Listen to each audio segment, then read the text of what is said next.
Welcome to the Thanksgiving edition of the Swolecast. The Thanksgiving edition over the past years has been kind of all over the place. But today, it's going to be pretty buttoned up. We're just going to get to all the plays. We're going to get to the main slate, then the Thanksgiving slate. No truly show. It's just going to be buttoned up, but also a show where we give thanks. And we just show our gratitude for all that we get to do here in the Swolecast. It's a Swolecast here on RotoGrinders.com, Thanksgiving edition. Are you Davis Mattek from the Swolecast? I was like, yep, that's me. I just want you guys to know I'm total dust. I'm the problem. Hear ye, hear ye. Leave it to the guy with the crypto dunes, Abby, to not understand context. I should have known you getting 30 likes was directly written by someone else. You know me, I don't do a ton of research before the show. I've put no research into this. Don't know if it's true at all. You're on the right show. To it, bro. Live a little. Live a little. Just live a little, guys. All right, welcome in. It's the Swolecast. David Kitchen here alongside Mr. Total 05. He said earlier he's too corporate now for the Truly Blitzed show. So this is going to be a regular show for him. It looks like it's cold up there in Wisconsin. Also, Davis Mattek, the stash is just epic. I know you're jealous, Dave. I know you're jealous. I'm at the point where at first I was making fun of it, and now it's just like, okay, all right, that's pretty nice. And then we got Peter Overzet. Guys, how's it going? I just realizing how washed we are. You know, we used to do the Truly Blitz. We'd bust out the robes. Sometimes I think I had a turkey hat. You had the turkey hat. Yeah. I was too lazy to go even in my today. props closet. I'm just washed, man. Also, the kids are home from school today. There we go. No, quick on the trigger there. That was pretty good. Sosa's having a good show already. Kids are home from school today, so just watch the language, guys. That last week was really bad. We got a note from Dan Bach about the F-bombs. I think I had DB said it was funny. DB said it was funny. He said he laughed, particularly at my last one. You guys I need control. Real quick here before we get into the meat of the show, I'm just gonna need a James Cook apology from the three of you, and then we can move from forward. me. No, not from you. Mostly from Dave, because he gave me the U face. Dave's on his phone. Dave's not paying attention. This show is just going to be us having to take apologies for when we were wrong on something. That's going to fill up the entire hour going forward. I mean, I may have been initially. You guys would. You guys would be apologizing to me for a lot, just over the past off season, minus the whole Deshaun Watson thing. But yeah, tough scene for the Soccer Dave best ball teams to know that they're all his stacks are dead. I think everyone's best ball teams are dead. Really, it's like someone's got to win. Someone does have to win. If you have a live team, then you I'm almost certain you practice like witchcraft. It's just whoever has the CJ Stroud double stacks that person gets to win. I think. I don't know. My 1 out of 6 advance rate's looking pretty good, guys. Oh, there you very go. Nice. Right after I give my drafters team on here last week, Mark Andrews goes down.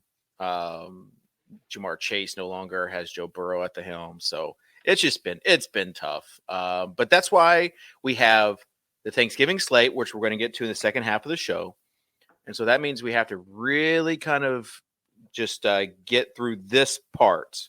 And we can't spend like 50 minutes on this slate. So with that being said, here's the thing. Okay. I kind of think the Thanksgiving content is a little bit saturated. I think we just go all in on the main slate, because as I've realized via my Twitter mentions, more people than you think watch this program. Like, a lot of people watch this show and they watch it on demand. Like, they watch it on the weekend. Yeah, I actually was at a kid's basketball game on Saturday. And the guy was like, "Oh, dude, I haven't listened to the Swolecast yet." He's like, "I haven't listened to the Swolecast yet, but I'm going to today." Shout out to Drew. That's he said when I usually when I listen to it's on Friday or Saturday. So the news is already broken. I think we go pretty hard on the main slate. Okay. All right. Peter, do you have a problem with that? No, I'm just here for the vibes, the friendship, the camaraderie, the fraternity. Sure. Yeah. Sure. All right. Well, with that being said, let's get on to the Overzet's overview of the week. Got that dog in a butt. Got that dog in a butt. Overzet overview. Come on.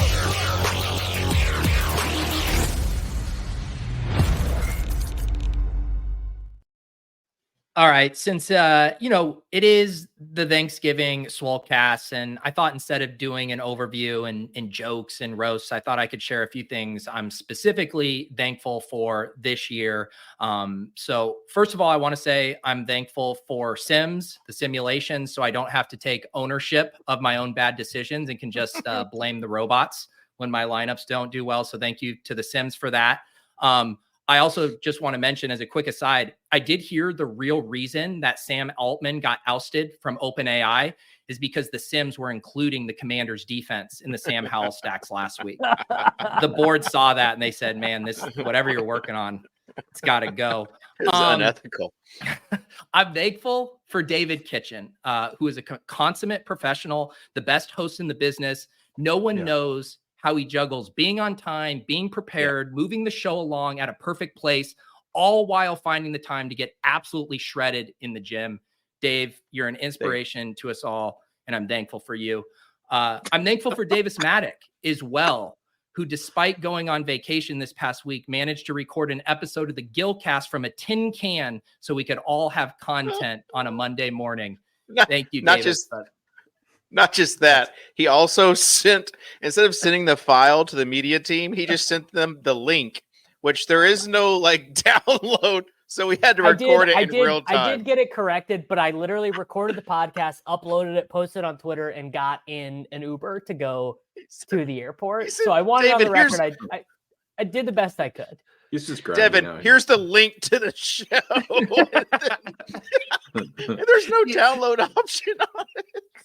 The best part of that too was Davis saying he was on the beach watching everyone have fun in the sand and the water while he was building DFS lineups or drafting teams on your phone. Davis, is that how you spent your weekend? 7 hours of commercial-free football, right like this. AirPod, you're watching Red Zone. That's AirPod in, 7 hours of commercial-free football right here, getting some sun, got some rays, and got 7 hours of commercial-free football. Oh my goodness. I also am of course thankful for Mr. Tuttle05, who he has the toughest task of all of us on this show, which is making a terrible take so outlandishly bad that it can actually stand out from all of the other non-branded terrible takes. It's one of the hardest things for Tuttle to have to do is find something that egregiously bad. So thank you for your service, Tuttle. I'm also thankful for producer Sosa. I don't think there's another producer of live content in the entire world who can always perfectly screen share a semi-relevant GIF a few seconds late. There's literally no one better at it than Sosa. We are appreciative of you. I'm also thankful for the chat. You guys are really what fuel us, what drive us, what often distract Davis from paying attention during the show. Thank you so much for all that you guys do. I'm thankful for RotoGrinders and Better Collective, who continue to forget to do a proper audit of how much this show cost them and what it's contributing to their bottom line. So thank you guys for continuing to turn a blind eye to the Swolecast. And finally, I'm thankful for this abbreviated content week where we will all spend limited time on the slate everyone cares about in hopes of producing evergreen content about a slate none of us have even thought about for a split second. Happy Thanksgiving, everyone. Back to you, Dave.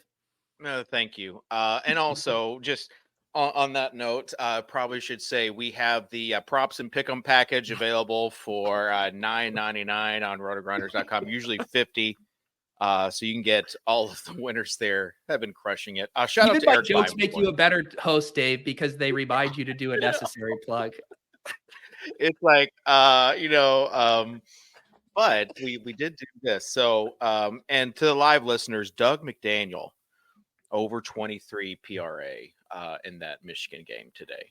It's a 4 p.m., 5 p.m. Eastern game. So for the live listeners, just hammer that. That's from Kitchen's getting in on the props package now too. It's from our good buddy Eric. And so when he posts a prop, you just set an alert for it and tail it. So with that being said, let's get on to today's slate. And again, not doing the Thanksgiving slate. Right now, we're going with the main slate. And Pete, I must have missed the team totals and just kind of setting the table, so to speak. There's two good ones, Bills and Eagles and Texans and Jags. Everything else is pretty mid. No, you don't like the Bengals and Steelers? There was no editorializing, Davis, just from a totals perspective. Don't get your panties in a bunch. Fair. You know what? Fair. I'm unbundling them. All right. So let's have a good show. I feel like we had a pretty good show last week. I feel like you were all the on Cleveland, Pittsburgh. No, I did say Jalen Warren. He was in our lineup, and he had that 75-yard to the house call. Also, you did. People forget that, but we don't. Cash game lineup took in the Wildcat was, I think 4 or 5. Just last week. Tough week in the cash game streets if you are not a Cabal bro. Very, very bad week for you if you are not a Cabal guy in the cash streets. Like anytime first place in the $1,500 Billy Maker is just people's cash team, it's not going to be a good time for you. All right. So with that being said, quarterbacks, Tuttle. Man, you just go to the Buffalo game. Yep. Hurts, Allen. I mean, I ran RG projections. I think we're like the only site that even tries to do main slate projections by this time on Wednesday. Shout out. Legitimately. I think it legitimately is the only slate. Thank you to Kyle Murray, who does that on Tuesday nights. He grinds through those, gets them posted. So if you're looking for that first look, that's the place to look, RG.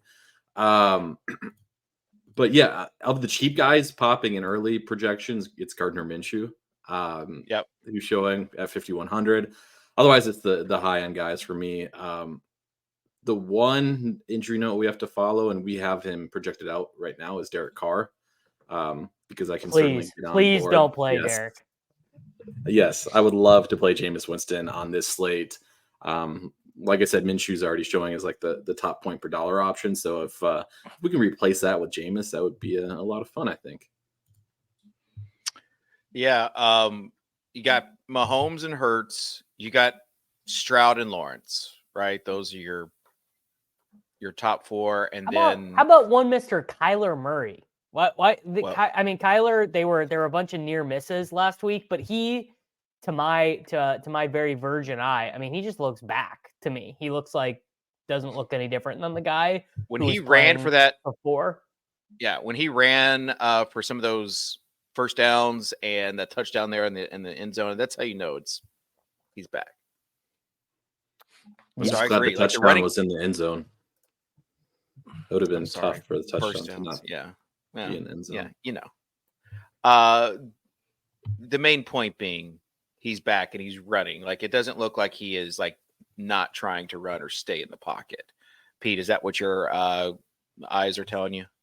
Yeah, no, I watched that all 22 and just seeing him scramble, I think he's just completely back to, his pre-injury self. I do like going to Kyler. Here's the question for you. What do we think? How much ownership is Stroud going to catch at 71 or 7,700? I mean, it's sort of interesting because the projections are not giving him the respect of Hurts, Mahomes, and Allen. I want to say this is only the second slate of the year where Hurts, Mahomes, and Allen have all been in. What's interesting even on top of that is, are people just done with Pat? Are they just like, the Chiefs suck, MVS drops everything, Kelsey's distracted by his girlfriend, I think there definitely is a chance we get like a 4 to 6% owned Mahomes against the Raiders, right? Which is like, guys, I get it. Like, I watched the game too. It's very frustrating to watch MVS literally have the ball in his hands and then just not score a 51-yard touchdown. But yeah, I mean, if he's the 4th most owned quarterback of the slate, 5th most owned, I that feels like a good spot to me. And maybe that's just what someone says before they're about to lose anyway, but I'm pretty interested in it. All right. Cheap guys other than Minshew that you like. Anybody? Jameis? I mean, Jameis is such a 4.9. So much fun. Yeah. Jameis and Olave stacks would be fun. I was expecting some like really bad QB touts from David here, but we didn't get him. I was like a Jake Browning saving it or something. Well, no. I'm biting my tongue. I really want to say Ritter. I want to say it too. But I'm not gonna say. You could do worse on this slate. That's kind of the thing, though. Like you get a pretty steep track. Like the bad quarterbacks on this slate are really bad. I was gonna say Levis. In tournaments. Where do you get your ideas? They, big time favorites. This is the game. If you watch, like, let's just go down narrative street. If you watch Vrabel, he just seems like he's so disgusted right now. I think that they're going to try to just like blow the doors open in this game. Like they're going to blow the doors open by giving Derrick Henry 30 carries. Yeah, isn't this like a run funnel, right? We're back to the funnelings. The Panthers are a funnel team. Panthers have been their second worst on the year to running backs, other than the Broncos, and they've actually been fine against the pass. This feels like a massive Derrick Henry game. He's just not the alpha anymore. He's like David giving it's up a timeshare. I gave him up. I gave him up. His boy is insane. I mean, I never thought I would see this day. Here's the thing. The best chance for Derrick Henry on these like long runs are like screen passes, like getting him into space quickly, because the offensive line, they are just creating nothing, and he's not making guys miss. And so it's really tough for him. That's why I think that you're going to see some play action. I think Nuke is going to go nuclear. That's my bold take for this week. Okay. I don't love it. I mean, I would say if Carr doesn't play, there are 3 quarterbacks who I'm thinking about playing: Mahomes, Jameis, and Kyler. That's pretty much my list. Not Hurts or Allen. That's a tournament. That's Davis's tournament stance, right? Yeah. Well, I'm making my decision. That's how I am going to play it. Obviously, other opinions are available if you want to choose them. I just like Mahomes in the middle of just losing this huge game. He definitely wins the MVP if they get the number 1 seed. Like it just, how does he not get? And I don't think he even has a 30-point game yet this year. Like, how do they not just let him go nuclear once?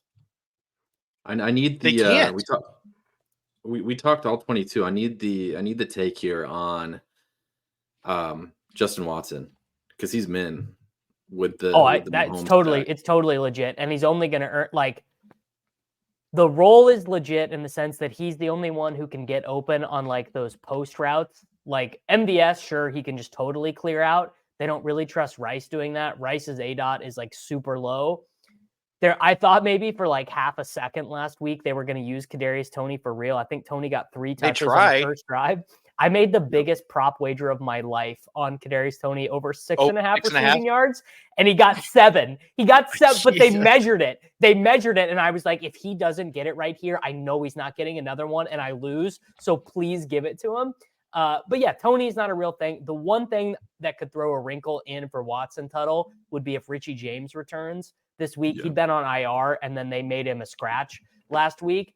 The wide receivers just need a grown up in that room so badly, and that's exactly what Richie James is, and that would just really murk up the playing time that he's kind of solidified. It really feels like his route tree was different than Watson's. In their last his ADOT was lower last week, like way lower. Right, they usually just send him down the field and he tries to catch bombs. It feels like they actually completely changed his role. I'm not sure that's going to continue, but he's 3K. Was Toney hurt? I feel like they showed him on the sideline. Hardman got hurt. Yeah, but I feel like Toney with. They show Toney just he's like Schrodinger's injury in the sense that like he's just always like a little bit injured or not injured. Like it's like he just exists in such a fragile state. But yeah, I'm gonna flag plant $4,900 Jameis. That's my I might just do every team be a Jameis team if he plays. Can I, fine, I'll say it. Let me do like a Davis Mattek-esque hot take. Patrick Mahomes is unplayable at 8,200 in this version of the offense. Ooh. You're going to not play Jalen Hurts or Josh Allen. There's like nothing there. You can't stack him with Kelsey. Kelsey costs 8,200. Like, who's paying that? In Las Vegas has actually been way more friendly to the ground game. You got to think they just give it to Pacheco a ton. I don't know. I don't like it. It's a vibes-based take, but I don't even think you're wrong. That's why I literally think this might be the lowest. This might be the lowest ownership he's had on a main slate in like 3 years.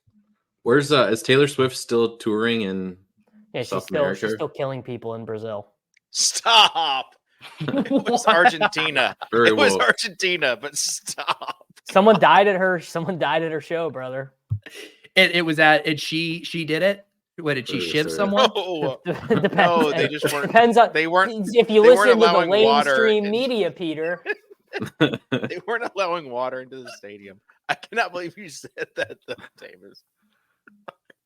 After all these years, we're gonna get canceled by the Swifties. That's gonna be the way the Swolecast goes out. Dude, if the Swifties can make it 20 minutes into the Swolecast to cancel us, more power to us. We deserve it. Yeah, they deserve it.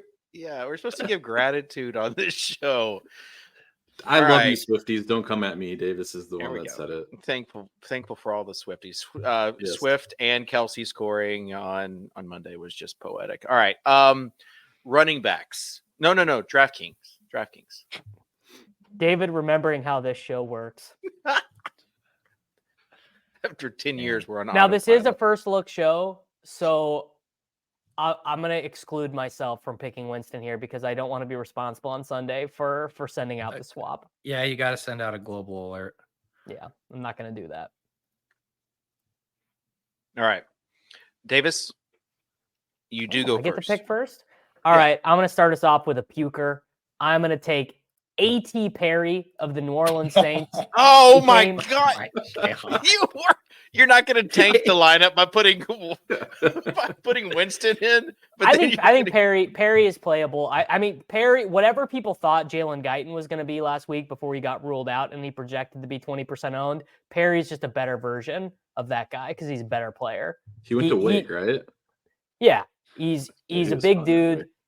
So you would think like, oh, Shaheed, he's good, whatever. No, after Michael Thomas got injured, it was all Perry. Perry led the team in routes run in that game. So he just is a full-time starting wide receiver for 3,200. Request to produce Sosa to screenshot this lineup so I can follow along here. Yeah. In the 5K challenge DoorDash and Clay Matthews Sunday football series. Did we beat Clay Matthews last week? I actually think we did. I got distracted with my Thanksgiving themed overview, but I'm pretty sure our lineup was actually decent last week. All right. Good stuff. I need to bring up editor's note real quick. Michael Wilson also 3,200. Now, I'm going to veto it. Just going to say if that's more. Michael Wilson, Dave, Michael Wilson, also a good play. I'll let the users choose their own adventure there. I'm worried that, Short King Summer might be encroaching. We might have the return of the Dortch man that would be encroaching on Michael Wilson's snaps. Also, I just want to point out, I was listening to the Guildcast this week, and at one point, I think like it was even just like said ironically or unironically by Sammy Reed. He's like, Greg Dortch is the GOAT. Like the amount of Greg Dortch love there was on the Guildcast this week, like took my breath away. Well, that's because he is the GOAT, dude. Like Greg Dortch is awesome. Like unironically, Greg Dortch is awesome. He never really let us down, right? Like that's the thing. I can't think of a time where he was chalk where he was bad. Yeah. All right. He averages 13.5 points per game in games where he has a route share above 66%. You want to give us a quarterback, Peter? Sure. Let's do the Kyler thing now that we're talking about Dortch. It's got Kyler on the mind here. Is Hollywood Brown also unplayable, Peter, while you're making definitive statements? It sure feels like that. It really does. I'll let someone else pick the stacking partner. I will just say, as my stack, if normally the person who picks the QB gets to do the stack, I just want to jam in the bring back of Puka. Good, very good with that. What about? I mean, we could keep the short King Summer thing going with Tutu. Yeah. Just on right this game. Tuttle. Sim say it's viable in the Clay Matthews challenge. What's Puka's injury status?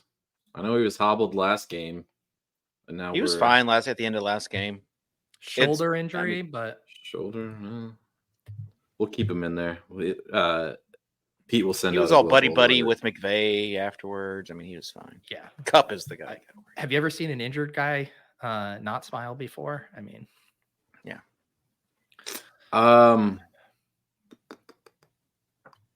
This is not. You go, David. This is not an easy. All right. Well, I'm going to put my guy in.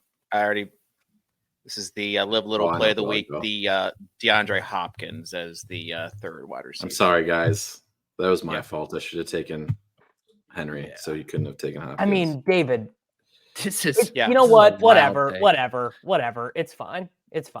That's not that bad. You're throwing A.T. Perry as like the starter for this lineup, and then you're gonna say like David for playing Nuke against the worst team in the NFL.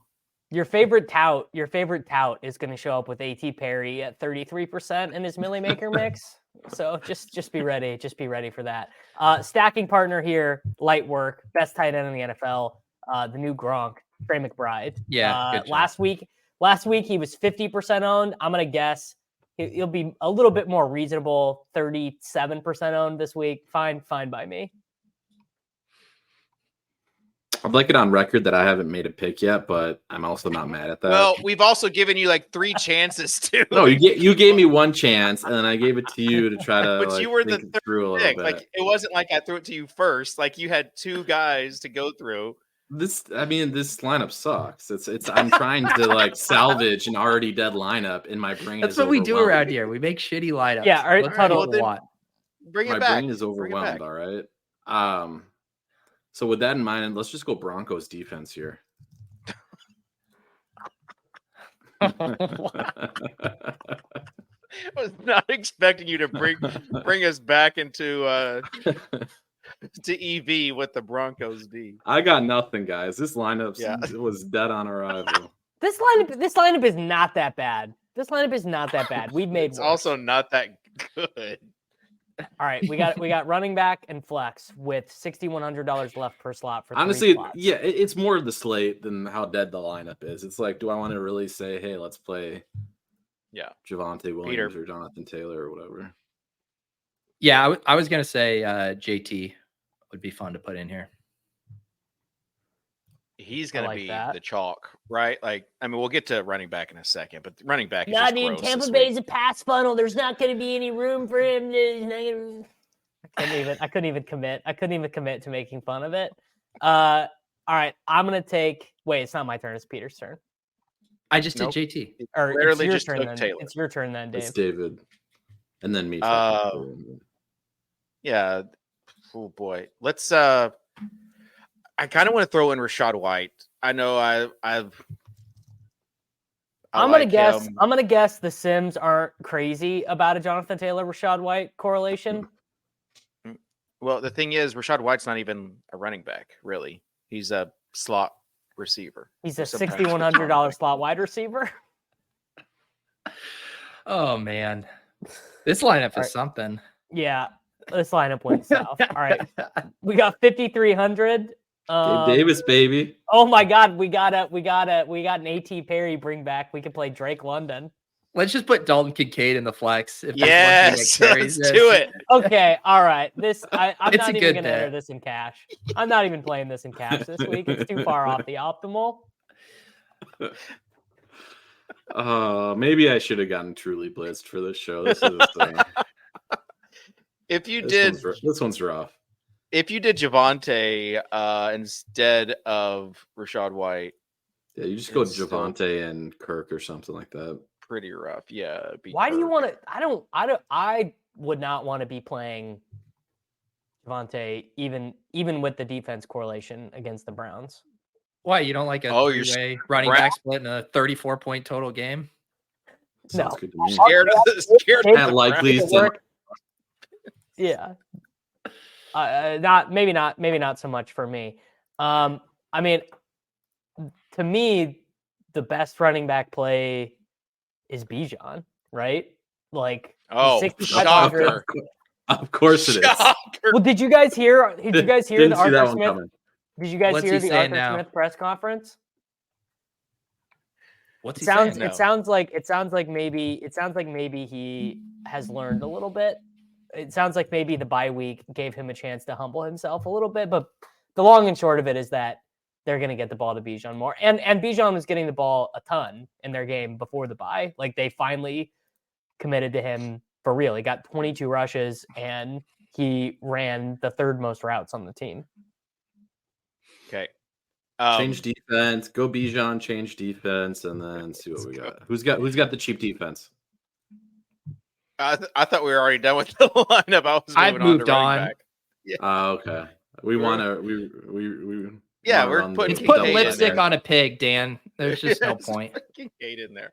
All right, Davis. Since we're giving apologies out, I don't want an apology from you, but I would just like to see maybe if your stance has changed. Last week you said all in on HN, all in, and now, well, yes, after he got hurt on the third play of the game, I definitely reconsidered how good of a play he was. Well, definitely coming back from injury.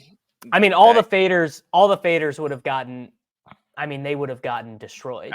He got the first 2 touches of the game. Like, the faders, the faders and the haters. I just wanted on the record that if you didn't play Achan, like, whatever, good for you, but bucks. Yeah. Well, I mean, if what is his ownership if Mike McDaniel says he's our starting running back for this game against the Raiders? What does his ownership go to at 6,600? All right, good talk. Good talk. Yeah, I mean, he's still splitting. I still think he was going to split carries, just like we've seen in the past. But anyways, all that to be said, Kyren Williams coming back this week. It's an interesting wrinkle on the slate. Yeah. How much exposure will you have to Kyren? I don't know. Well, I'm glad you asked, Dave, because actually right before the show came out, I marked out my ideal exposures for every play on the slate. And I have Kyren in the 22 to 23% range across ideally 1,000 lineups. Yeah. Davis, this is the part where you just say, my exposures to me what the Sims tell me. My exposures are going to be what the Sims tell me on Kyren Williams. I mean, the issue with players like Kyren Williams and like Achan last week is that they're going to be very subjective based on the inputs, and no person is going to have the correct inputs before the game. That's just not how it works. Like, you have to take a stance on guys like that. I took a stance on Achan. It didn't work out. I'm probably going to take the other stance on Kyren, not because I don't think he's good, but because I don't think it's like a particularly great spot. I would prefer the Rams wide receivers. Peter, don't you feel like there's some risk of like the Rams, like the magic is gone? Like, whatever kind of kept them scrappy in the beginning half of the year, it's like Stafford's banged up, Kupp's not going to play, Puka's hobbling around. Like, they built the entire ship out of, 100% of the volume going to 2 guys, and now that's gone. Yeah. If Puka's not 100%, that's definitely a concern. But I mean, if he's good to go, I mean, they couldn't have waived Darrell Henderson quicker. I mean, the second Kyren Williams is like, I think I'm good, they're like, bye, Henderson. I mean, later, they're dude. Gonna give this guy 20 plus touches. So I don't know. I think Kyren and Puka are going to be PPR monsters in this spot. Yeah, I think the way they've handled their situation returning from IR is kind of telling on how they feel Kyren is. Like, sometimes you just have no clue if the guy's healthy. But they've really taken a firm positive stance. I will say your stance on Kyren, though, should probably be dictated by projections, and you just do the opposite. So if consensus projections, I mean, if consensus projections are projecting him for a full workload and he's going to have high ownership, then you just go underweight. As opposed, it's an uncertain situation, so you just take the other side. Is basically what you do. All right. Yeah. This slate of running backs, though, it's wild. Like, you got Kamara like head and shoulders above everybody as far as salary goes. Like, you're not playing him, right? Right. Anyways, I didn't even see him after up there that, 400. Right. After that is just like a whole list of these mid-range guys, and you have a bunch of guys play. who have had like the most middling results. Like Jonathan Taylor, yeah, he was finally the workhorse, but like it was just one game, and that game in Germany, he didn't get any receiving work. Barkley is like doing nothing, then scores 2 receiving touchdowns. ETN is starting to get like Dearness Johnson now is handling like a third of the snaps, which is so weird. We have Singletary's like probably a stone smash unless Pierce comes back, and then it's just like totally who knows. Javonte is projecting well, but again, that matchup stinks. Bijan Robinson's coach is Arthur Smith. I really like Swift. That's why Swift feels like a good angle in that game. I like Swift. And also I do like Rachaad White. I feel like he is like safe. Like he is a safe floor with upside. Just he is the alpha there. You're not worried about anyone siphoning any sort of touches, or if you get to the goal line, he's going to be the guy. If they get behind, he's going to be the guy. It's either like he's getting 20 carries if they're ahead, or if they're behind, he's given 7 or 8 targets. So, I mean, you almost kind of want them to be behind, right? Okay, let me describe a guy. You guys tell me who this guy is. Everybody hates playing him. Do we have to close our eyes? No, everybody hates playing him. Under 6K, gonna have pretty much the entire workload in the backfield. Ramondre. Nope. James Conner. There you go. It's kind of a James Conner. I can see it. I actually it's ugly, but it's kind of a James Conner. Yeah. Week. Most of the time, I would give that the nah wave, but I can see it. Tony Jones Jr. was randomly playing all the third downs. I don't know how sneaky that is. Let me throw in another wrinkle, and then we'll move on to wide receiver. The Steelers, we know their offensive struggles. We've talked about it in the past. They just fired, finally, Matt Canada. Do you know who took over? The running backs coach. Jalen Warren's dad. I hope so. If you are the new offensive coordinator there, and you have seen these guys, isn't it kind of a Jalen Warren week this week? I mean, it just feels like probably the move any offensive coordinator is going to make is they're going to look at the output of the two guys and be like, this shit doesn't make any sense, and give Warren more touches. Right. Yeah. I don't even think, I think your thesis is correct, Dave. All right. Any, I guess there's no cheap guys. Peter, do you want to take a stance on anybody? You mentioned Pacheco earlier as like, if there was a play in that Chiefs offense, it'd be Pacheco. Yeah, I mean, I thought Pacheco looked pretty good, and the Raiders suck against the run. I like that. And speaking of two guys from that same game, I mean, he's a little pricey, but DeAndre Swift, I thought looked as good as I'd seen him in a while. If I'm doing the eye test, actually looked like he had a little explosiveness in that game there. You can run on the Bills too. So I like Swift at 6,800. All right, let's move on to receiver. We got the A.T. Perry play earlier. I don't know why you guys are acting like this is some insane off-the-ball play. Like it's the same thing as Michael Wilson. I have fond memories of A.T. Perry in college too. He was amazing. Yes. Yeah. Honestly, awesome. if you give me Jameis, I can see it's Rashid.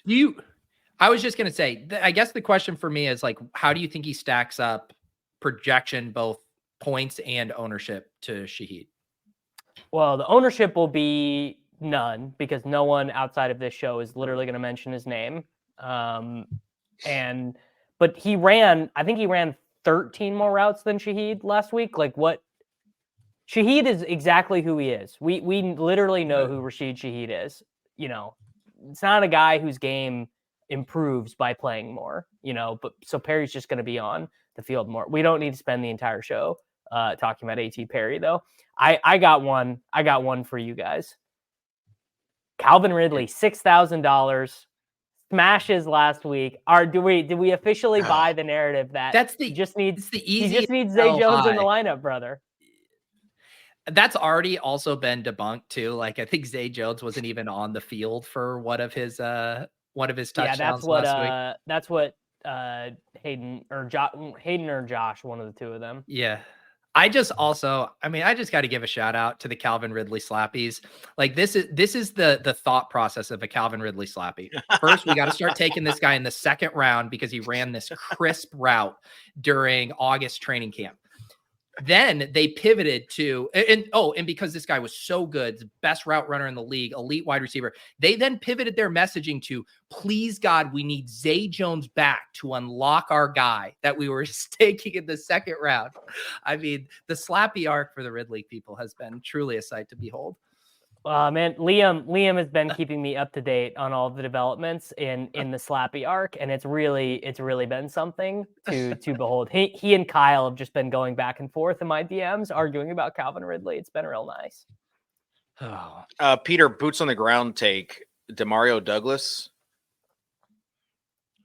Yeah. Is he even cheap enough to consider? Yeah, he's 4,400, so no. Are we worried about his splits with Bailey Zappi? Are we going to get? That's what I'm saying. Yeah. Boots on the ground. I'm wondering what his what are the Malik Cunningham splits? I will say, like the profile of Demario Douglas, it is now he is kind of up into the Kendrick Bourne range, right? Where it's like he gets a little more pricey and people don't want to play or pay that kind of price for that volume. Where it's like when he's the super chalk guy, you just stay way clear of that. But if people don't actually want to play Demario Douglas, I think it's fine. Coming off a bye week, he's healthy. Yeah, you got to see. Let me tell you, as somebody who has played these rookies after the bye weeks, aren't they supposed to get a boost? Let me tell you, Quentin Johnston did not get that, and whoever the Marvin Mims boost was huge. The Marvin Mims boost did not happen. I mean, it's been rough out there for the post-bye boost. Every single week, Sean Payton's like, man, I'm going to get this guy involved. Holy cow. We're going to find some more touches for him every week. 2 end rounds, 0 targets. Thanks, Sean. Erashi Rice was the other one. Yeah. Since we're on to narratives, because of how gross running back is, because of how poorly he did last week, AJ Brown at $9K, I get it. He's super expensive. Good take from David. I love how he finds a way to backdoor into a good take once a week because of some Titans association. It's like that is not a Titans association. That's me watching film and watching game tape and seeing him on the sideline with Jalen Hurts and knowing his time is coming next game against the Bills. Like he's throwing such a temper tantrum. Is Sosa writing checks he can't cash right now? I don't even have a beer in the house. In the house. Wow, we are guys. What a washed program. What a washed program here. I do have beers. I mean, we're having our ship chasing show tonight. That's always very boozy. I don't know if I'm going to be able to make it. If I've got some, right I could red wine. Some cab. I guess if we want to. Yeah, throw some red wine back, Kitchen. Are you in the office or at home right now? I'm at home. Okay. You can tell. Can tell he's at home because he's not wearing his outfit for Cal. Cam. Cam. What's funny is when Cam got in the office, he's like, "Whoa, you look nice." I was like, "Oh, thank you." You're like, "Yeah, I do." J. Crew. All right. As far as other receivers that you like, we talked about. I like DeAndre Hopkins. Davis likes A.T. Perry and well, I want Peter's opinion on this. Okay. Is Tank Dell so expensive at 6,900 now that people don't click him as easily, or is he been such a success for the slappies that he ends up like 22% owned and Nico Collins is like 6% owned? Dude, I was thinking about, that's why I asked about CJ Stroud at that price. And I do really think when people like look at the projections and stuff, it's going to like swing back and it's like, I'll just save the money and play Nico at less ownership. And then you flip over the cards and Tank Dell's like 9%. And you're like, why didn't I just play goddamn Tank Dell? What do you think? It's the latter. You think it's flipping? I think Tank's gonna be the only. Yeah. Okay. It's a what? In that What case, have you done for me lately? Yeah. If that's the case, I'm fine playing Nico. What's Nico's price? Nico is a jam. If that's true. He Especially, saw 11. He saw 11 I was thinking we were gonna have like an actual discount on Nico from Tank. Yeah, he is priced up pretty high relative. Tuttle, you don't even when DFS is so hard now. You don't even want the discount because if he was 5,800, then there would just be no discussion. You just have to you just have to eat 27%. So you actually do. Here's the thing: I don't think it's a discussion now either. They're too close. I think we need to widen the gap a little bit. How are you guys attacking this? I mean, Kitchen just mentioned AJ Brown, but as far as like Eagles Bills, like, is this game going to catch a ton of ownership, or are the pieces too expensive for people to really stack it up?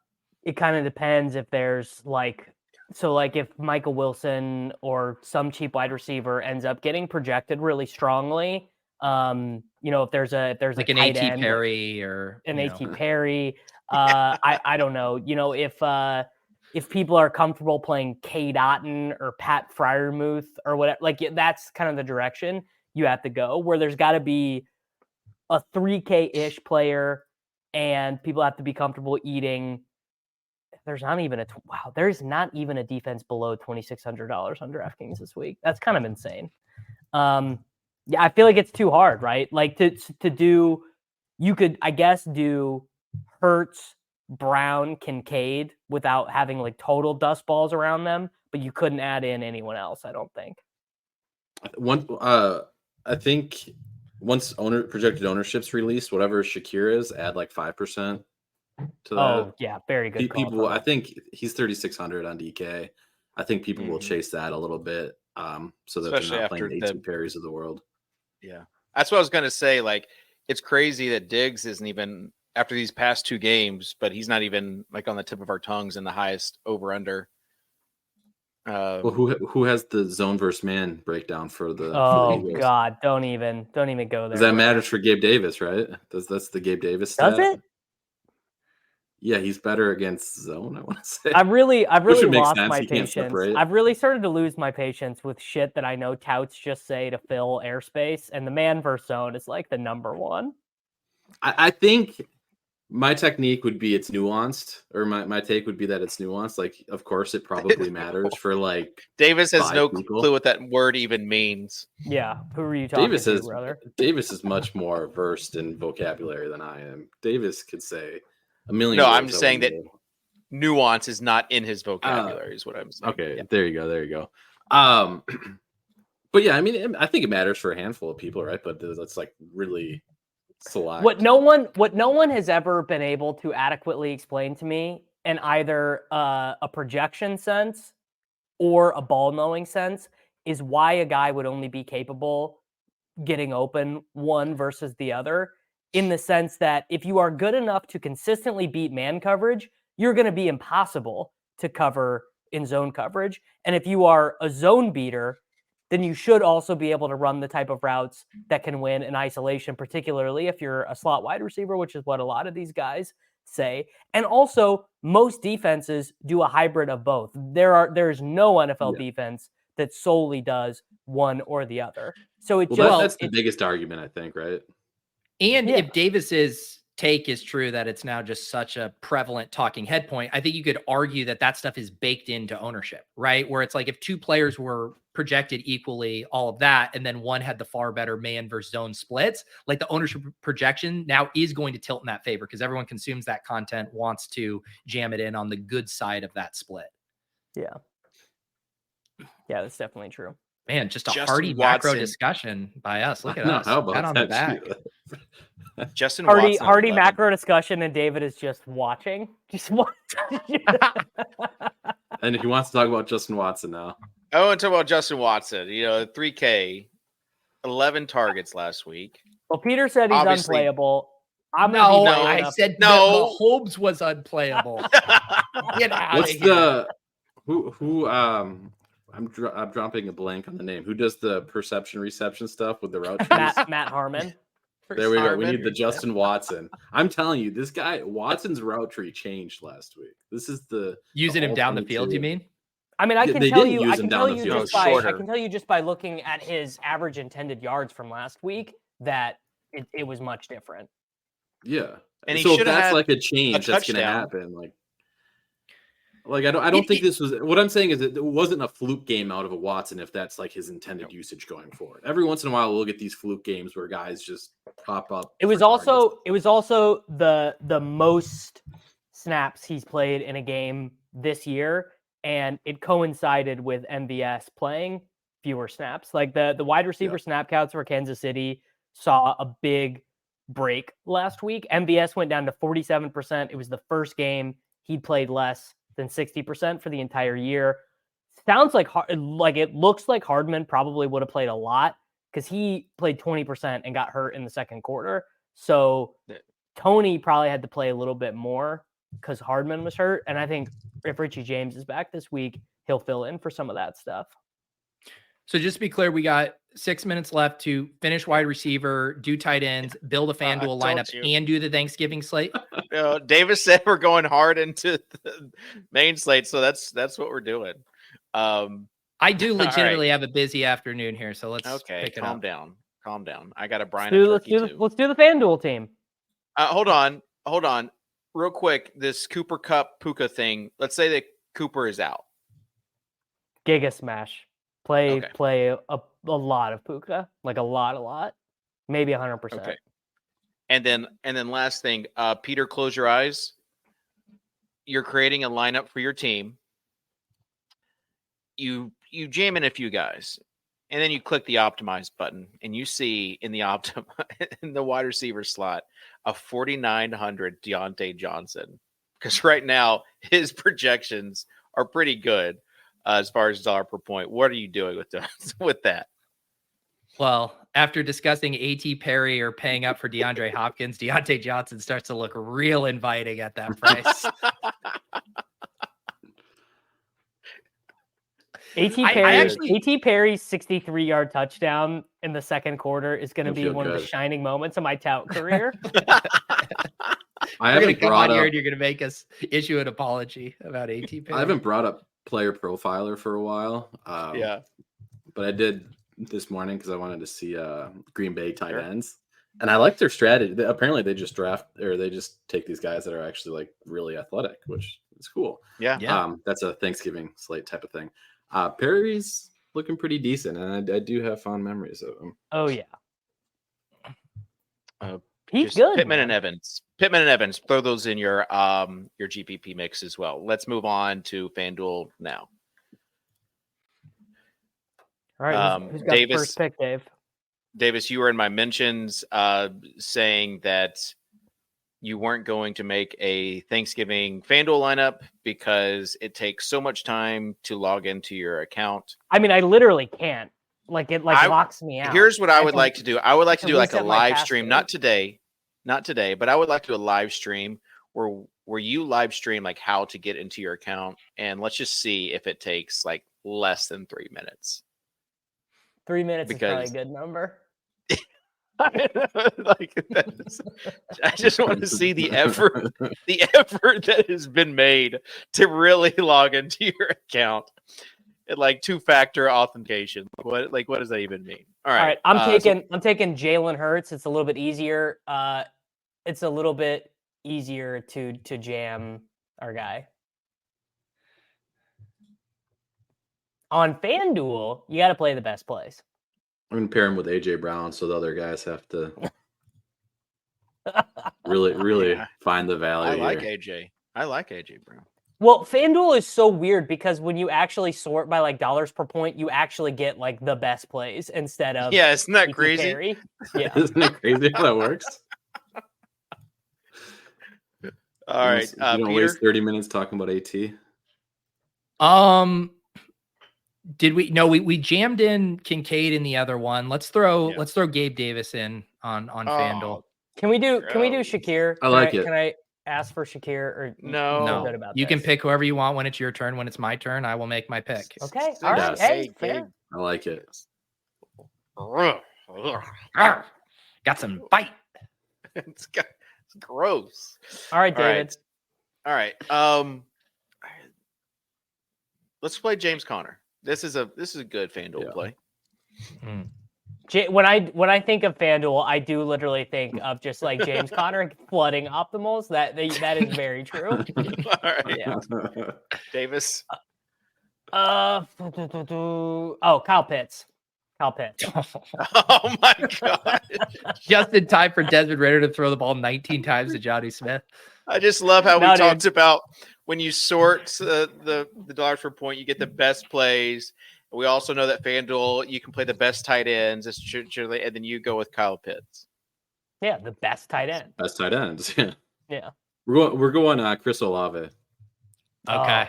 Tuttle. I was going to do Shaheed if you didn't do that, because in case Davis is directionally accurate on A.T. Perry, but A.T. Perry isn't. I guess I should at this point give a tout disclaimer that, like, obviously Olave is a very good play.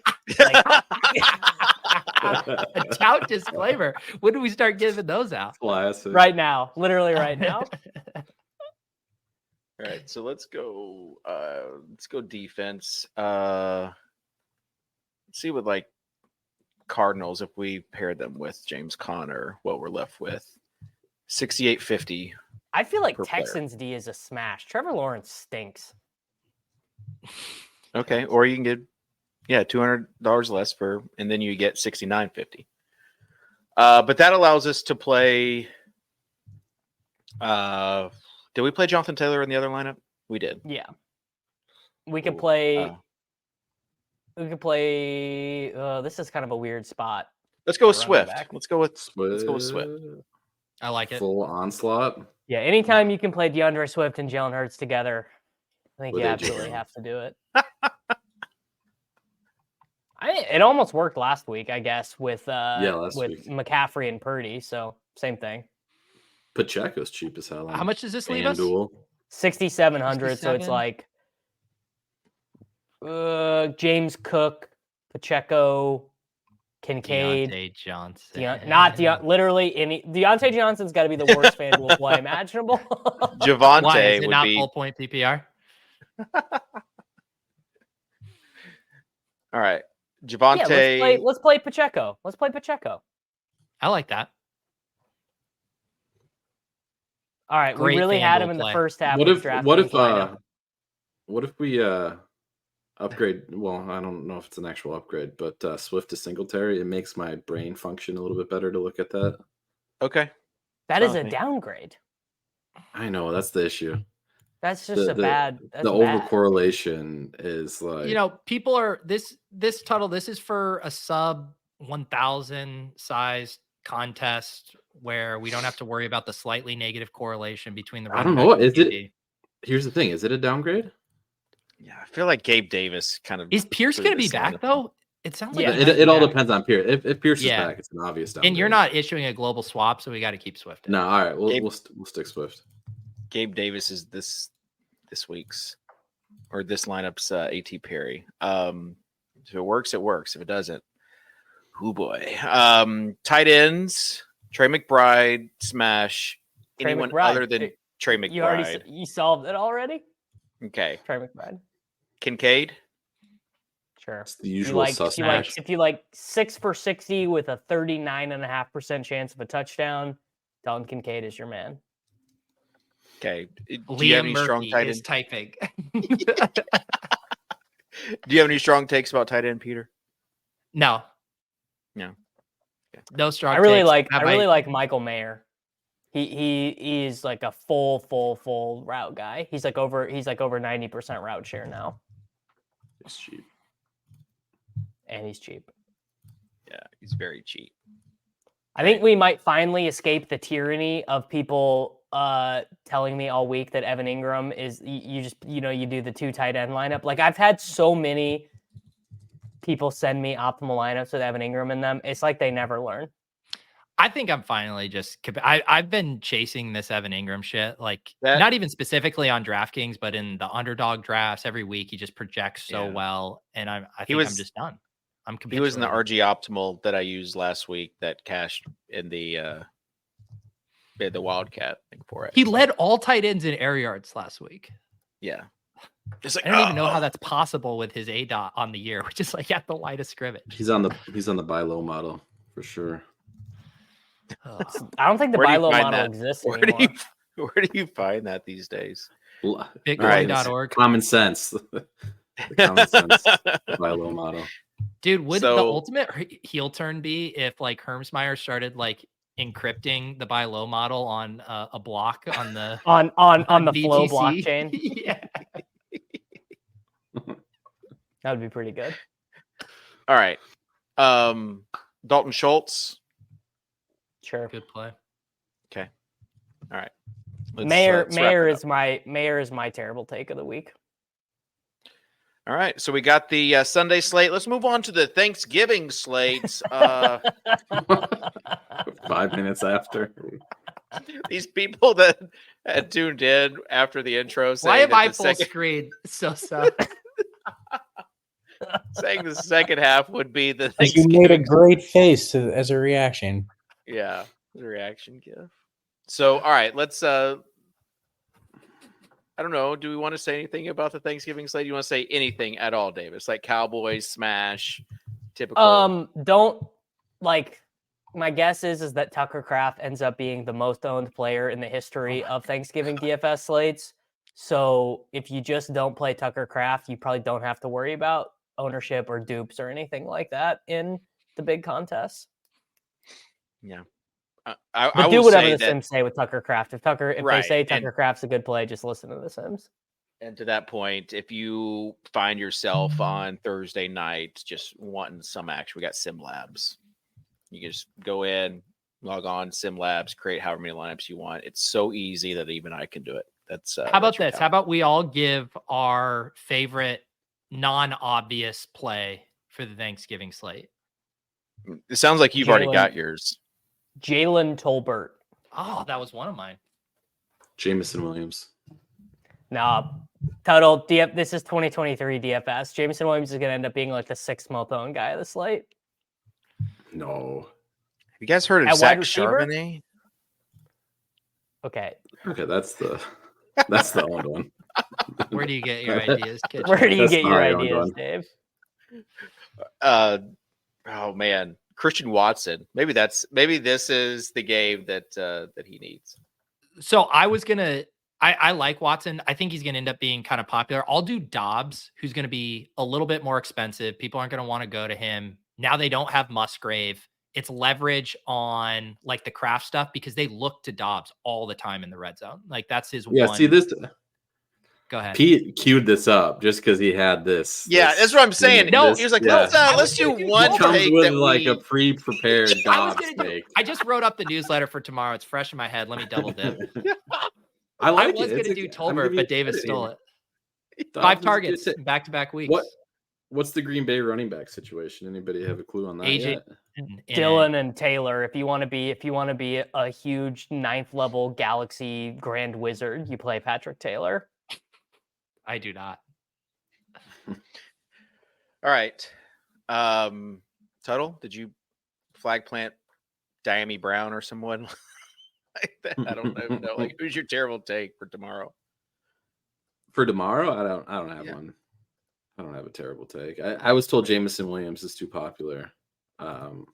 He's my take. Tomorrow. He's not going to be that popular. I mean, there's only 3 games, but he won't be mega chalk. So let's wrap it up then.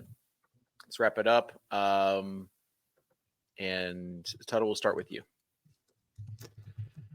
Yeah, so I didn't give a main slate terrible take, and I didn't really have one.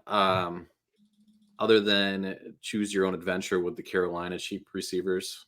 So Mingo and or Chark, whoever you want to go with there was the terrible take of the week. The prize picks, because Underdog doesn't have this line out, is for a Black Friday. Emmett Johnson, Nebraska running back. We're going with the over 47.5 rushing yards against Iowa. Anthony Grant dealing with a sprained ankle, may or may not suit up. I think this number's too low. So there you go. All right. Davis. Everyone, thoughts and prayers to Derek Carr. Take another week to get yourself right. Let's get a $4,900 Jameis Winston, Chris Olave, A.T. Perry stack with a Bijan Robinson bring back to win someone the stupid $1 million. Okay. Pete? I just want to issue a disclaimer to the disclaimer. A.T. Perry is, in fact, the best play on the slate. I think we've said his name so much. I need to just give context. His full first name is Atorian. So that's his real name. So if he scores, you have to say like Atorian Perry ! If he scores, it's good branding for this show. If he's pretty good, if he scores, it will be good branding for the show. Speaking of the show, just shout out to everyone who likes and subscribes and everything else. And just a reminder, our RotoGrinders experts have been 35-17 over the past 3 days for NBA prop picks, and right now we have an 80% discount, $9.99. RotoGrinders.com. Dude, that's our Black Friday special. Hasn't been cheaper than that. So hop on that, and I will just say I'm thankful for you guys. This is Chat just reminded me of the road to 10K. Are we still fighting that battle? We're climbing. We're still going up. It's a steady boat. But I will just say I'm thankful just to do this show every week. It does not feel total high point like in my week to me. And probably a good thing because I don't get Kitchen, do what you love and you'll never work a day in your life. That's right. So with that being said, appreciate you guys. Thankful for you guys. And I want you to have a great Thanksgiving slate. We didn't even talk about the Black Friday game this week. Tim Boyle season. And Sunday. So yeah, check out Sim Labs. We'll see you next week. Shout out to Sosa. And I think that'll be it. Later, everyone. Peace.